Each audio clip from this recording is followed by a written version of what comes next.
ಬೆಂಗಳೂರಿನ ನಾಲ್ನಾಡ್ ಕೊಡವ ಸಂಘದ ವಾರ್ಷಿಕ ಸಮಾರಂಭದಲ್ಲಿ ಕೊಡಗಿನ ಹಾಕಿ ಪಟು ಹಾಗೂ ಅಬಕಾರಿ ಇಲಾಖೆಯ ನಿವೃತ್ತ ಅಧಿಕಾರಿ ಬಾಳೆಯಡ ಪೂಣಚ್ಚ ಅವರನ್ನ ಸನ್ಮಾನಿಸಲಾಯಿತು. ಬೆಂಗಳೂರು ಕೊಡವ ಸಮಾಜದಲ್ಲಿ ನಡೆದ ಸಮಾರಂಭದಲ್ಲಿ ಬಾಳೆಯಡ ಪೂಣಚ್ಚ ಅವರ ಜೀವಮಾನ ಸಾಧನೆಯನ್ನು ಗುರುತಿಸಿ ಸನ್ಮಾನಿಸಿ ಗೌರವಿಸಲಾಯಿತು.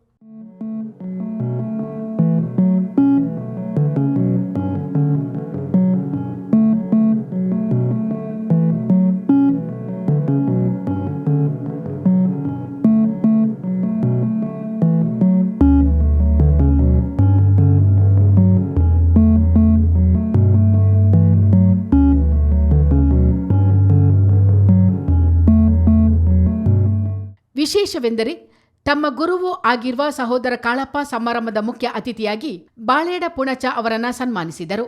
ಪೂಣಚ್ಚ ಅವರು ಭಾರತ ಹಾಕಿ ತಂಡದ ಸದಸ್ಯರಾಗಿ ರಾಜ್ಯ ತಂಡದ ನಾಯಕರಾಗಿಯೂ ಸಾಧನೆ ಮಾಡಿದ್ದಾರೆ. ಇವರು ಮಡಿಕೇರಿಯ ಬಾಳೆಯಡ ಚರಮಣ ಹಾಗೂ ದಿವಂಗತ ಪಾಚಿ ಮಾಚಮ್ಮ ಅವರ ತೃತೀಯ ಪುತ್ರರಾಗಿದ್ದು, ವಕೀಲ ಕಿಶನ್ ಪೂವಯ್ಯ ಅವರ ಸಹೋದರ. ಚಿತ್ತಾರ ನ್ಯೂಸ್, ಮಡಿಕೇರಿ.